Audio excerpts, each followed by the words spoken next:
Kong Adyong, may mga ulat tungkol sa mga teroristang umatake sa Australia na umano'y nag-training sa Pilipinas at ang kapapasok lang po na balita mula sa update mula sa Bureau of Immigration, November 2025 sila dumating sa bansa at sa Davao umano yung naging destination nila. May nasagap po ba kayong impormasyon tungkol dito at may nakikita po ba kayong implikasyon nito sa seguridad at integridad ng halalan?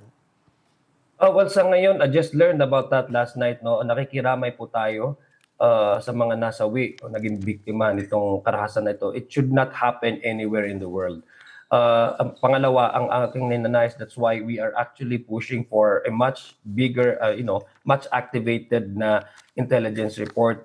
Part of this, we are facing, Ma'am Cheryl, what we experienced in 2017 back in during the Marawi siege is that many of the fighters there involved were actually not homegrown and not national Filipino nationals. These are extremists from other countries, no. So it's a foreign-born or advocacy, which actually affects not only not only one particular country but all over the world. So I guess it's part of strengthening, maybe, if there's a way for our intelligence community to have more in coordinate with the immigration officials and our Bureau of Immigration, so that nothing would ever, our country will never be a haven for for extremists or other criminal elements to even use and use the country as a launching pad, for example, or just a respite area where we can do their next attack again.